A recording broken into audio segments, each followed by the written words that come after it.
মশাবাহিত রোগ ডেঙ্গুর সংক্রমণ বাড়ছেই। চলতি মাসে ১৪ দিনে আক্রান্ত হয়েছেন প্রায় ৬,৫০০ মানুষ।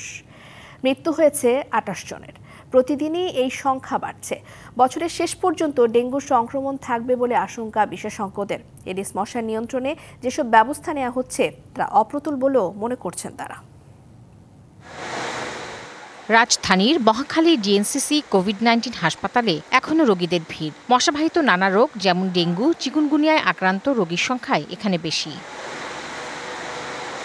গেল জুলাই থেকে ডেঙ্গু সংক্রমণ ফের ভয়ঙ্কর রূপ নিচ্ছে। আগস্টে কিছুটা কমলেও সেপ্টেম্বরে আবারও সংক্রমণ ও মৃত্যু ঊর্ধ্বমুখী।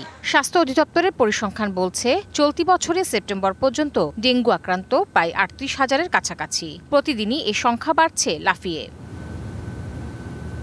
কীটতত্ত্ববিদদের গবেষণায় প্রমাণ মিলেছে, মশার আচরণগত পরিবর্তন হওয়ায় শুধু দিনে নয়, রাতেও কামড়ে থাকে এডিস মশা। ডায়ালগ সুবাসিত টয়লেট ক্লিনার, যার পাওয়ার প্লাস ফর্মুলা টয়লেটের কোনায় কোনায় পৌঁছে ৯৯.৯৯% জীবাণু ধ্বংস করে। রিমার্ক, রাতের বেলা দিন হয়ে বসে আছে। আবার ঢাকা শহরের অপরিকল্পিত নগরের কারণে এত কনজাস্টেড বিল্ডিং দেখা যাচ্ছে দিনের বেলা রাত হয়ে বসে আছে, যে কারণে মশার বেশ আচরণগত পরিবর্তন হয়েছে। আমরা সুয়ারেজের পানিতে এডিস মশা পেয়েছি, আমরা ড্রেনের পানিতেও এডিস মশা পেয়েছি। একটি এডিস মশা যদি পরিষ্কার পানি না পায়, তাহলে কিন্তু সে অপরিষ্কার পানিতেও ডিম পারবে, কারণ ডিমটা তো তার পেটে সে নষ্ট করতে পারবে না।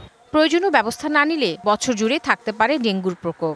এখন যে মশাগুলো জন্মলাভ করবে, সেই মশাগুলোতে একটা আয়ুষ্কাল আছে, তাহলে ওই আয়ুষ্কাল পর্যন্ত সে আবার প্রজনন করতে থাকবে। সুতরাং এটাকে অনেকটা আপনি শস্যে যেরকম আমরা বীজ বপন করি, তাহলে সেপ্টেম্বর মাস জুড়েও যদি বীজ বপন হয়, তাহলে তার রেস্টটা অক্টোবর, নভেম্বর, ডিসেম্বর পর্যন্ত থাকা কোনো বিচিত্র না। এডিস মশা যে ডিম পারে, সেই ডিমটা ১ বছর পর্যন্ত থাকতে পারে। পানি শুকিয়ে গেল, জানুয়ারিতে বা ফেব্রুয়ারিতে যদি একটু বৃষ্টিপাত হয় বা কোনোভাবে ওখানে একটু পানি আসে, তাহলে দেখা যাবে যে এবারও যেটা হয়েছিল, দেখেন জানুয়ারিতে বেশি রোগী ছিল, তারপরে ফেব্রুয়ারি মার্চের দিকে রোগী কমে আসছিল। মশক নিধন কার্যক্রম জোরদারের মাধ্যমেই ডেঙ্গুর বিস্তারে লাগাম টানতে হবে, এমনটাই বলছেন তারা। Tahsina Jessy, DBC news, Dhaka.